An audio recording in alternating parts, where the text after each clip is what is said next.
प्रिय बच्चों, यदि आप 20 फरवरी को हिंदी का एग्ज़ाम देने जा रहे हैं और चाहते हैं आपका दीर्घोत्तरीय प्रश्न अवश्य बने, तो यह वीडियो ज़रूर देखें और अंत तक देखें। इस वीडियो में हम लोग केवल दीर्घ क्वेश्चन जो कि 5 नंबर के पूछे जाते हैं उनको कवर करने वाले हैं। तो इस वीडियो के अंत तक आप सभी अवश्य बने रहें। तो जैसे इम्पोर्टेंट दीर्घ जो है, सबसे पहला दीर्घ, कुछ खास दीर्घ क्वेश्चनों को, मात्र 9 दीर्घ क्वेश्चनों को हम लोग कवर करने वाले हैं। 9 दीर्घ में से एक दीर्घ जो है आपको बनाने के लिए ज़रूर आ जाएंगे। तो आइए उन दीर्घ क्वेश्चनों को देखते हैं। जैसे पहला क्वेश्चन है, रसखान कबो इन आखिन से ब्रज के बनबाग तड़ाग निहारो। कह देगा भावार्थ स्पष्ट करने के लिए, तो क्या लिखिएगा? प्रस्तुत सुललित सार गर्भित एवं मार्मिक पंक्तियाँ हमारे पाठ्य पुस्तक गोदली भाग 2 के काव्यखंड के अध्याय 2 से लिया गया है। काव्यखंड का अध्याय 2 है, रसखान का पाठ दूसरा अध्याय है। ठीक है, यदि आप पहले से याद किए हों तो उसको वैसे भी लिख सकते हैं। प्रस्तुत पंक्ति हमारी पाठ्य पुस्तक हिंदी गोदली भाग 2 के काव्यखंड से लिया गया है, जिसके लेखक रसखान है। ऐसे भी यदि याद हो तो लिख सकते हैं। ठीक है, कहा जा रहा है, इस दोहे में कवि ब्रज पर अपना जीवन सर्वस्व न्यौछावर कर देने की बात करता है। ये जो दोहा है, इस दोहे में ब्रज की भूमि पर अपना जीवन सर्वस्व न्यौछावर कर देने की बात करते हैं। कवि इससे ब्रज की बगीचा एवं तालाब की महत्ता को उजागर करते हुए निरंतर उसकी शोभा देखते रहने की आशंका प्रकट करते हैं। कहते हैं, मैं हमेशा यहाँ के वन बागों को देखता रहूं। ठीक है, निरंतर यही चीज़ देखता रहूं मैं। कवि कहते हैं कि ब्रज भाषा के वनों के ऊपर इंद्रलोक को भी न्यौछावर कर दूं तो कम है। ब्रज के मनमोहक तालाब एवं बाग की शोभा देखते हुए कवि की आंखें नहीं थकती। कह रहे, ब्रज के मनमोहक तालाब एवं बगीचे की शोभा को देखते हुए कवि की आंखें नहीं थकती। इसकी शोभा निरंतर निहारती रहने की भावना को व्यक्त किया है कवि ने। तो रसखान जो है इस कविता के लेखक हैं, जो इंद्र की भूमि का जो कृष्ण की भूमि कही जाती है, ब्रज भूमि, उसको हमेशा देखते रहने की बात करते हैं। इसके लिए सर्वस्व सुख को न्यौछावर करने की भी बात करते हैं। फिर पूछा जाए दूसरा क्वेश्चन, गमले सा टूटता उसका ग, घड़े सा लुढ़कता उसका घ, भावार्थ स्पष्ट करे। तो हो जाएगा, प्रस्तुत पंक्ति हमारी पाठ्य पुस्तक गोदली भाग 2 की कवित्री अनामिका द्वारा लिखित कविता अक्षर ज्ञान से ली गई है। इनमें कवित्री ने अक्षर ज्ञान के माध्यम से मानव जीवन के मूल रहस्य को उद्घाटित करने का प्रयास किया है। कवित्री ने अक्षर ज्ञान, जो उनकी कविता है, उससे मानव जीवन का जो मूल रहस्य है उसी को प्रस्तुत करती है। कवित्री का कहना है कि व्यक्ति को अपने लक्ष्य से प्राप्ति के लिए वैसे ही कठिनाई का अनुभव होता है जिस प्रकार शुरुआत में बच्चों को अक्षर ज्ञान प्रारंभिक शिक्षा प्रक्रिया में आती है। हर जगह चुनौतियाँ है, हर जगह कठिनाई है। तो जीवन में भी कवित्री कहती है, लक्ष्य को प्राप्त करने के लिए वैसे ही कठिनाई अनुभव होता है।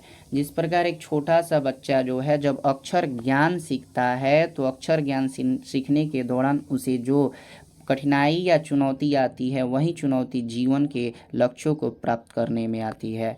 कहा जा रहा, तात्पर्य यह है कि जीवन एक ऐसी समस्या है जिसका समुचित ज्ञान तभी होता है जब व्यक्ति उसके अनुकूल लगातार परिश्रम करता है।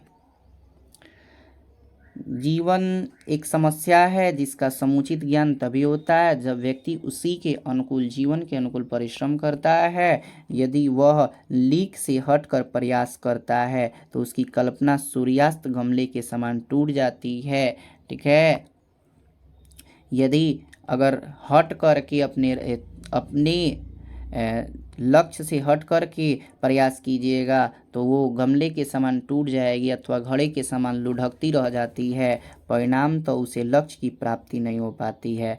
भाषा सहज सरल एवं भावनात्मक है। घड़े सा लुढ़कता उसका घ कल्पना अलंकार है, क्योंकि कल्पना का यह प्रयास घड़े के समान बताया गया है।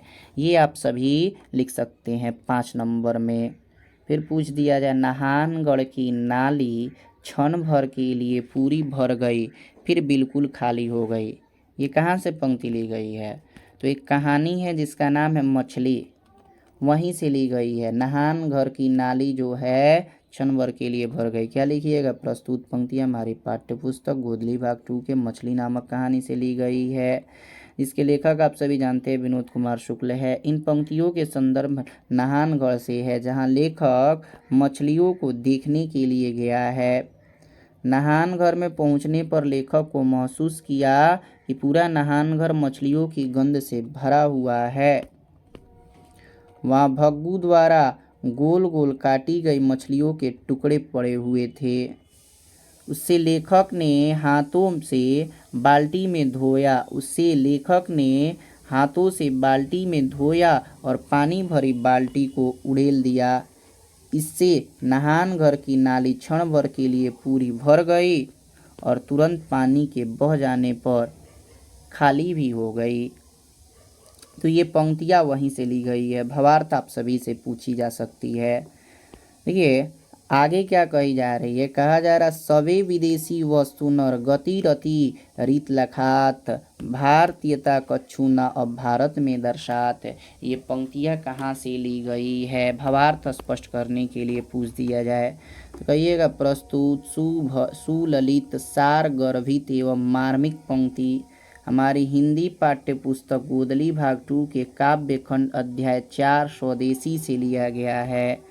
कहाँ से लिया गया? स्वदेशी से। ये चौथा अध्याय है जिसके रचयिता बद्री नारायण चौधरी प्रेमघन जी हैं। इस पंक्ति में कवि ने बताया है कि कवि प्रेमघन कहते हैं कि पराधीनता के कारण सर्वत्र विदेशी वस्तु ही दिखाई पड़ती है। लोगों के चाल चलन तथा रीति रिवाज बदल गए हैं।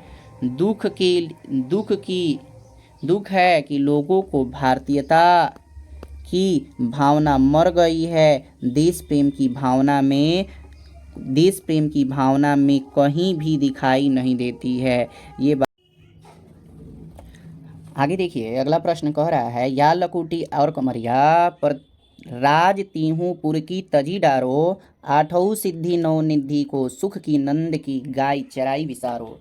ये पंक्तियाँ रसखान के द्वारा कही गई है। वो कृष्ण प्रेम में इतने मोहित है कि वो कृष्ण की ब्रज भूमि के लिए लाठी और कमरिया तीनों को त्याग देने की बात कर रहे हैं। अगर पूछ दे तो क्या लिखेंगे? प्रस्तुत सुलभित सार गर्भित और मार्मिक पंक्तियाँ हमारे हिंदी पाठ्यपुस्तक गोदली भाग 2 के काव्यखंड के अध्याय 2 से लिया गया है।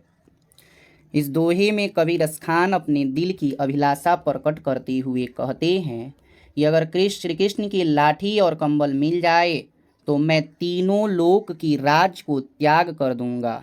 अगर केवल नंद बाबा की गाय चराने को मिल जाए जिसे कृष्ण चराते थे तो आठों सिद्धियां और 9 निधियों के सुख को भी भुला दूं। ऐसा ये रसखान का कहना था कि उनकी कंबल और लाठी मिल जाए तो तीनों लोकों का राज त्याग दूं। यदि नंद बाबा की गाय जो कि श्री कृष्ण चराते थे उसके लिए 8 सिद्धि 9 निधि को त्याग दूंगा, ऐसा उनका कहना था।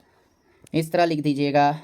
अगला क्वेश्चन देखिए, कह रहा भारत माता ग्रामवासिनी खेतों में फैला श्यामल धूल भरा मैला अंचल, गंगा जमुना में आंसू जल मिट्टी की प्रतिमा उदासनी। इसका कह दे भावार्थ स्पष्ट करने के लिए तो ये जानते हैं आप सभी भारत माता पाठ से ली गई है, जिसके लेखक सुमित्रा नंदन पंत जी हैं। क्या जवाब दीजिएगा? कहिएगा प्रस्तुत पद्यांश हमारे पाठ्य पुस्तक गोदली भाग 2 के काव्य या पद्य खंड भी लिख सकते हैं कि भारत माता शीर्षक पाठ से लिया गया है, जिसके कवि सुमित्रानंदन पंत जी हैं। कवि सुमित्रानंदन पंत जी लिखते हैं कि भारत माता आज गाँवों में निवास कर रही है। खेतों में फैली हरियाली से आप श्यामल रंग वाली लग रही हैं। भारत माता का आंचल धूल से धूसरित हो गया है। गंगा यमुना आपकी दो आँखें हैं तथा उसका जल आपके आंसू के समान है। गंगा यमुना आंसू है और उसका जल जो है आंसू के समान है। आज भारत माता मिट्टी की एक उदासीन प्रतिमा के जैसी हो गई है। आज भारत माता जो है मिट्टी के उदासीन प्रतिमा के जैसी हो गई है। ये भावार्थ आप लोग स्पष्ट कर देंगे। अगला देखिए 7 नंबर क्वेश्चन, महल और झोपड़ी वालों की लड़ाई में हमेशा महल वाले ही जीतते हैं, पर उसी हालात में जब दूसरी झोपड़ी वाला उनकी मदद अपने खिलाफ, महल एवं झोपड़ी वालों की लड़ाई में हमेशा महल वाले जीतते हैं, उसी हालात में दूसरी झोपड़ी वाला उसकी मदद अपने खिलाफ करता है, यानी कि झोपड़ी वालों के खिलाफ ही दूसरा झोपड़ी वाले मदद करते हैं। लेखक के इस कथन को कहानी से एक उदाहरण देकर स्पष्ट कीजिए। क्या कहिएगा, महल और झोपड़ी वाले की लड़ाई में हमेशा महल वाले जीतते हैं, क्योंकि महल का तात्पर्य अमीर वर्ग और झोपड़ी का तात्पर्य गरीब वर्ग से है। लेखक का कहना है कि जब तक गरीब की सेवा नहीं करेगा, जब तक गरीब की सेवा नहीं करेगा तब तक उसकी हार नहीं होती रहेगी, लेकिन जिस दिन ये गरीब वर्ग अमीरों की सहायता करना बंद कर देगा, उसी दिन से उसका पासा पलट जाएगा। तो ये लेखक स्पष्ट करते हैं कि जब तक जो है गरीब वर्ग के लोग अमीरों का साथ नहीं देते, तब तक गरीब वर्ग अमीर वर्ग जो है जीतता नहीं है। गरीब ही अमीरों का साथ देते हैं, उनको राज करवाते हैं। यही लेखक का कहना है, लेखक का यही आश्रय है। अगला बात देखिए, अगली पंक्ति में कही जा रही है, स्वर्ण सस्य पर पद तल लुंठित, धरती सा सहिसून मन कुंठित, कंदर कंपित अधर मौन स्मित, राहु ग्रसित सरदेन्दु हरासनी, भारत माता ग्रामवासिनी। तो ये स्पष्ट है कहाँ से ली गई है, भारत माता पाठ से ली गई है, जिसके लेखक कौन है, सुमित्रानंदन पंत जी हैं।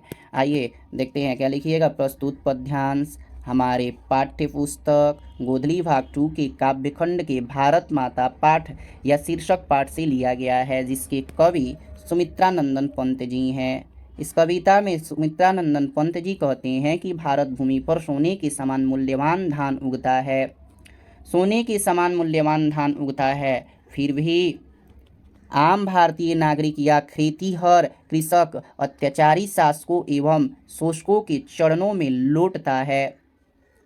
यहाँ तो मिट्टी में सोना स्वर्ण शस्य पर पद तल लुंठित, ठीक है, उगता है, लेकिन खेतिहर किसान जो है अत्याचारी शासकों एवं शोषकों के चरणों में लौटता है, गुलाम है उसका, उनका गुलाम बना रहता है। भारत के किसान का मन धरती के समान सहिष्णु है, कुंठाग्रस्त है, सहनीय है। कितना सहते हैं भारत के किसान, सहिष्णु है, कुंठाग्रस्त है, कुछ नहीं बोलने वाले।